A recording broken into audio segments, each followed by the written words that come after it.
borboletas por baixo da imaginação dos que sempre se permitiram um dia sonhar. Assim como o dia sucede à noite, o sonho da borboleta seduz a desesperança. O tempo que aos 12 anos passa lentamente, aos 80 acelera a morte. A vida é um museu efêmero de infinitas coisas novas. É aprender, é desejar, é sorrir, é sonhar.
Onde tá o Funes?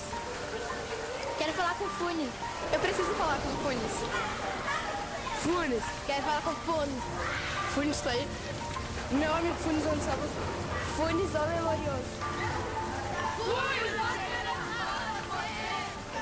A lembrança é a melhor coisa da vida. Nós lembramos de lembranças.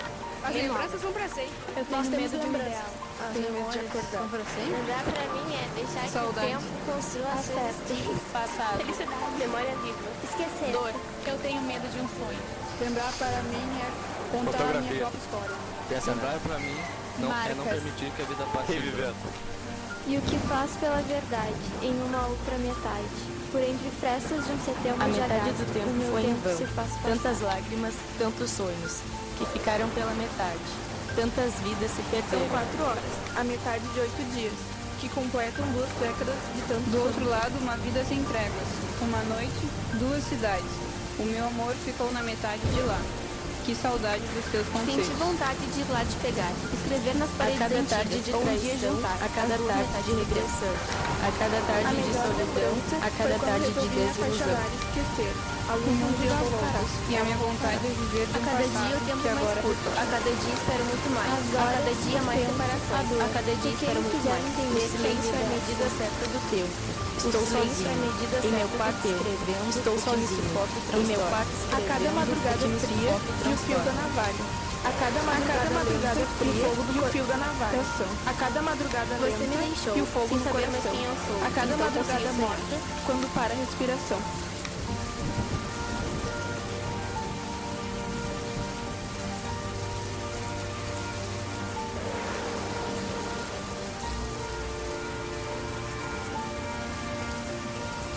A minha primeira lembrança de Funes é muito clara. Vejo em um entardecer de março ou fevereiro do ano de 1884. Meu pai, nesse ano, levara-me a veranear em Fray Bentos. Voltava com meu primo Bernardo Aiedo, da estância de São Francisco. Voltávamos cantando a cavalo, e essa não era a única circunstância da minha felicidade. Após um dia abafado, uma enorme tempestade de cor cinza escura havia escondido o céu. Alentava-me o vento sul, já enlouqueciam-se as árvores. Eu tinha o temor, esperança, de que nos surpreenderia em um descampado a água elemental. Apostamos uma espécie de corrida com a tempestade. Entramos em um desfiladeiro que se aprofundava entre 2 veredas altíssimas de tijolo. Escurecera repentinamente. Houve passos rápidos e quase secretos no alto. Levantei os olhos e vi um rapaz que corria pela vereda estreita e esburacada, como que por uma parede estreita e esburacada. Recordo a bombacha, as alpargatas, recordo o cigarro no rosto duro, contra a densa nuvem já sem limites. Bernardo gritou-lhe imprevisivelmente: "Que horas são, Irineu?" Sem consultar o céu, sem deter-se, o outro respondeu: "Faltam 4 minutos para as 8. Jovem Bernardo Juan Francisco. Ao fazer a mala, notei que faltavam grados e o primeiro tomo da Naturalis História. Os Sartunos zarpavam no dia seguinte, pela manhã. Essa noite, depois da janta, dirigi-me à casa de Funes. Assombrou-me que a noite fora não menos pesada que o dia. No humilde rancho, a mãe de Funes recebeu-me. Disse-me que Irineu estava no quarto dos fundos e que não me estranhasse encontrá-lo às escuras, pois Irineu preferia passar as horas mortas sem acender a vela. Atravessei o pátio da lajota, o pequeno corredor, cheguei ao segundo pátio. Vi uma parreira. A escuridão pareceu-me total. Ouvi prontamente a voz alta e zombetera de Irineu. Essa voz falava em latim. Essa voz que vinha das trevas articulava com moroso deleite um discurso. Ou prece, ou encantamento. Ressoavam as sílabas romanas no pátio de terra, e meu temor as tomava por indecifráveis, intermináveis. Depois, no enorme diálogo dessa noite, soube que formava o primeiro parágrafo do 24º capítulo do 7º livro da Naturalis História. O tema desse capítulo é a memória. As últimas palavras foram ut nil non slidem verbis redetum auditum. Sem a menor mudança de voz, Irineu disse-me o que se passava.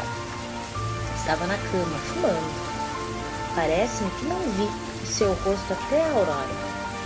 Creio lembrar-me da brase momentânea do cigarro. O quarto exalava um vago odor de umidade. Sentei-me, repeti a história do telegrama e da enfermidade de meu pai. Chego agora ao ponto mais difícil do meu relato.